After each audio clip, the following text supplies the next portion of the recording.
All right, what's going on? It's your host, Industrial Dave. Welcome to 6 to 6. Now, if you click this video, you got some problems. I'm just being straight up with you, man. This video should not be getting views. But hey, this is something that we need to talk about because humans are good at human. That's one of my favorite phrases, right? So let's get right into it. Workplace trouble. Stuff's gonna happen. Humans are good at human. So what Dave is gonna do is I'm gonna teach you how to deal with conflict on the job if it happens, because it will. So here's the list that I have, right? I have a good list of problems that occur on the job and how to deal with them. First one, fighting. This is wild, right? So obviously you want to handle it like gentlemen, right? And just try to talk it out. I'm not for violence, okay? One, you need to remember where you're at, okay? Are you in the boondocks? Are you at a local plant facility? Or if you're at a nationwide facility, what do I mean? For example, if you're at a local plant, let's say you're at a refinery and there's only one of that specific refinery, right? That's okay. What you want to watch out for is if you're at a worldwide, not even nationwide, but nationwide and a worldwide plant. So like, let's say as opposed to a local oil refinery versus working at a Chevron or a ConocoPhillips or a Shell. These are things that you need to think about before you get in trouble. Why am I saying that? Because they have worldwide bans, okay? If you get into any type of, if you're dealing contraband and drugs and stuff like that, if you bring a weapon on site, if you have a fist fight, altercation, they don't ban you from these places, from that specific facility. They ban you worldwide. I know a few people that have these bans, and I know one guy, he cannot work at any Shell facility. He can't work at Shell in Alberta, Canada. He cannot work at Shell overseas. He can't work at Shell anywhere in the United States. No Shell plant. And you're just like, well, trust me, you have one social security number. They're going to run, it's not going to happen. So these are things that I'm trying to get you to think about before you might make that bad decision. Now, all right, too. So let's say you're at a local place, right? And there's only one of these places. So you're like, you know what? I'm just having a bad day, which we're humans, right? Again, I don't resort to violence. Let's stay away from it. I'm going to teach you how to fight, how to throw them up. Boop, boop, boop. How do you fight on a job site? Unfortunately, like I was saying, hey, y'all say what y'all want. I'm just a messenger. There's a proper way to do things, right? If you get into an altercation, there is no such thing in this field as he hit me first. It sucks, but it's true. There is no such thing as he hit me first. When this happens, let's say if you get into an altercation with a gentleman, right, on site, and he pushes you, you've got two choices. You either have to ball up and just take the beating, or you're gonna have to fight back. Either way, you're gone. There's no way around it. You're gone. If he touched you, you're gone. Why? Because they're gonna say that, well, you're creating the problem. No one's just gonna hit you for no reason. And then obviously the other guy's gonna be gone because he took it upon himself to hit you and not say anything, right? So I'll give you an example. I was on a job site and there were two gentlemen. They just did not like each other for whatever reason. And you know that he was so old school, right? This really happened. Saw it. I was there. They got into an altercation, just kind of with words with each other. And one of the guys said, you know what? I've had enough. And he just turned around, smacked him. Just bare fist. Boom. Smacked him. This guy was so old, it was crazy. I didn't even know he could move like that. He literally smacked him one time. The guy falls on the ground. He runs, I think, like two floors down, runs 2 floors down, grabs his lunch pail. And I mean, like, you're talking, oh my God, this is a power plant, right? This isn't like a school or anything. This is huge. I think we might have been on like the 12th floor. Like, these are power plant floors, not like apartment floors. They're huge, right? So he's going down 12 floors with his lunch pail, just booking it to the ground. He badges out. No one ever sees him again. But when those things happen, if you stay there, you're going to jail. You either want to lose your job or go to jail. And you're probably going to want to pick lose your job because you can find another one. I never heard anything else. I don't know if they press charges or anything, but it doesn't matter. He's gone, right? You book it back to your hotel room, he packed up, and he is out of town. I'm pretty sure they're not good. The FBI is not going to be looking for you. Let's kill the guy. But there's a proper way to do this stuff. Try to talk it out. Again, the other guy got fired, man. And he got knocked out, but he got fired because he was part of the problem. So these are things that you can avoid as much as possible. But again, if it happens, you got to go. All right. If you made your mind up, do what you got to do, and you better get out of there, because the first thing that's going to happen, there is no question about it, they are calling the police. So you either want to catch a charge or get ghost. It's up to you. Failing a drug test. This is trouble. These are real things that happen. People do fail drug tests. I'm the safety officer. People fail drug tests all the time. I have to deal with them and say, hey, bro, what's going on? I'm just here to tell you about the consequence of doing this, right? So if you refuse a drug test, that's just as bad as taking it. Now, if you take the drug, if you know you're dirty, you can admit and say, hey, you know what? My name's Joe Blow. I got a problem. They will work with you, all right? I know when you do these new hire orientations, you're probably on your phone or you're asleep, but most of these places that you do new hire orientation, they have phone numbers that you can call and say, hey, I got a problem. It's kind of debatable, but you're not always going to lose your job, okay? That's a little kind of like 60-40 type deal or whatever. If you admit that you have a problem and you go get help, then it's a better way to keep your job. But if you're dirty and you know it and you refuse, they're going to mark your name in the whole system again. So now you're losing more money. And that's how it always is. There could be no work anywhere. And then the only job that has work is where you can't go, right? So you need to wiggle that and figure it out if you want to be able to do that.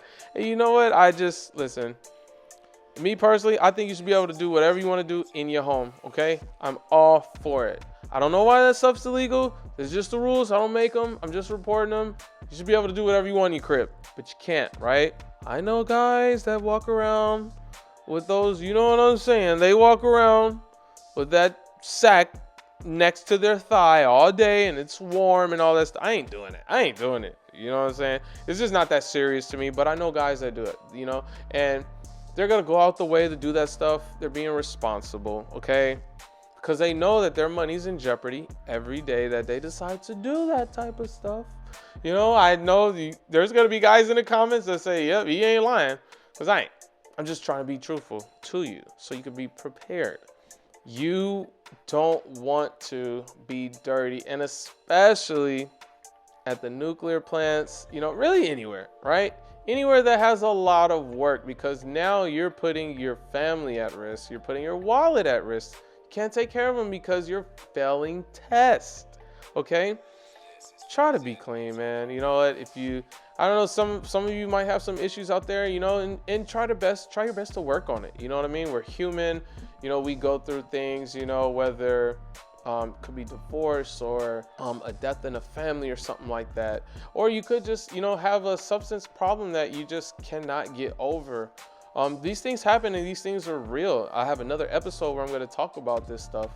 And I don't want to get too deep right now or whatever, but this is workplace trouble. That happens. DUIs. I cannot enforce this enough. Deweys. Get an Uber, man. Get an Uber. Like, I am telling you, the worst thing that you can get is a Dewey. I've been blessed. I don't drink. If I do, it'd take me 2 hours to finish a shot. Like, I'm just not a drinker, right? But for those of you that are, just Uber, man. Get a taxi, just something, a friend. Do not get a Dewey, man. I've been able to make a ton of money in Canada. And if you guys don't know, Canada has no expungement, and I don't know why, but like having a DUI out there is like murder, man. It is murder. Like, Canada has no expungement. They don't care if it was yesterday. They don't care if it was in 1920. They don't care if it was in the 50s. There is no expungement on DUIs in Canada. So if you're an American and you go over there and you've got a DUI, like, oh, it was from like 50 years ago, they're gonna say, oh, is that right? Well, I've got a good plane ticket for you on the way back, buddy. And they will. I've seen it. I remember one time I went with about 17 guys. We went to crossed over into Edmonton Airport. They sent 3 of them back. Like, no questions asked. Back to the States. They will not let you in that country if you've got a DUI. You're missing out. Like, dude, I was there for 6.5 weeks. They missed out on what? 5, 10, 15, 20, 20. They missed out on $25,000 from a DUI, man. So I just really encourage people to not get DUIs. And that's just going to Canada. And even here, especially if you're going to be in this type of field, this is a type of field where you work for companies that provide vehicles for you, you know, so they provide you a personal vehicle. They might provide you with a work truck. They're not going to give you a truck if you got a DUI. They're just not going to do it. You are harming yourself. This is an industry where you're going to be mobile. You're going to be mobile a lot. So you're hurting yourself if you get a DUI. You know, if it comes down to, you know, a regular job and there's only 2 candidates and you guys both have the same thing, but you got a DUI and he doesn't, you just missed out on your job. You just missed out on your opportunity, man. I remember there's a famous billboard I saw. I see it all the time in LA, and it said, you just blew $10,000. All right. When you get pulled over, you know, you blow in 10,000, boom, gone instantly. And not only that, but just all the money you miss out in this industry just from having a DUI. I cannot stress that enough. Okay. There's nothing wrong with drinking alcohol and drinking beer and stuff, but in this industry, you have to be extremely careful with having empty cans in your car. And I know I hate it, but that's just the rules. I'm gonna say about 90% of these places will not allow you to have empty beer cans in your car. And you could be up on the unit working and they'll have a dog. They got the beer dogs. They're walking around sniffing, and people have gotten fired from really good jobs like that just from having an empty beer can. They're not even drunk. They just have empty cans and empty glasses in the back of their pickup. As much as you can help it, get rid of the beer cans. Just don't leave them in your car. And with that being said, this sounds crazy, but it happens. Weapons, handguns, knives, and just even the ammunition, man. People have gotten fired for bringing these things, and especially in the nuclear plant, it's just like an airport. Like, oh, I forgot, I left my gun in my bag. Like, they're not gonna, you're done, you're toasted, man. You gotta be a responsible adult, man, at this point. Like, you cannot have a weapon on you in a nuclear plant, let alone at a refinery and all this stuff. But you have to be cautious of these things so you can keep your job, man. Don't bring weapons to work. At these places, they got security guards. They don't have nothing to do. You know, 10 and 12 hours a day, they aren't doing anything. So yes, they are bored. So yeah, they'll take a stroll with the dog and they'll just walk through cars and sniff and everything. And they've got really good dogs that are trained really well to smell this stuff out. And you'll get caught, man. And you know, now you missed out on a 3-month job where you could have made, you know, $60,000. Just because you didn't clean your car out, you know, and it sounds stupid, but I'm just the messenger. I'm just trying to tell you, okay? Another one, getting the blackballed, man. The blackballed, that's a real thing, guys. Just always be cautious of what it is you're doing, whether if you're doing something illegal, like I said, if you're doing something illegal, whether you're fighting, you know, we're all grown. We all make our own decisions. We got free will. Be mindful. Again, a lot of these places that are worldwide, they will blackball you. As soon as they put your social security in the system, you are done. They will blackball you from every place in the world that has something to deal with it. So I'm just trying to give you an idea of that. Like I said, I knew a guy, he had a fight at a Shell facility, and he can't work at any shell facility in the world. You know, he has other options, right? But that's in the world. You know, you can't go anywhere to any shell facility in the world, and they do that. If you're a felon, the heavy industrial sector, you know, they do take felons all the time. You know, as long as they're long as you're honest on your application and you don't lie and everything, they're good for you, you know. So if you are a felon and you want to get in this industry, it's perfect. You know, if you're able to show up to work and do all that stuff, the union's not gonna have no problem. They're not gonna have an issue with you, right? They will bring you along. The hardest thing will sometimes could be if you have drug charges, or, you know, if you've got a few bodies on you and stuff. And I know I'm being serious. You know, I know a few guys, I've worked with a few guys that got bodies, and you just have to be honest. You have to be open and honest with them when you're applying for these places, because it does kind of follow you, right? And if you lie, you know, they'll just shut the door on you. And again, you're missing out on more money. This is an industry where you have to be honest, and it's going to make everything go faster, and it's going to work out better for you, right? So again, I just want to encourage you guys to just do the right thing. Even if you're young, whether you're old, just try to prepare to set yourself up so you don't have to encounter these issues. All right. It's your boy Industrial Dave. Welcome to 6 to 6.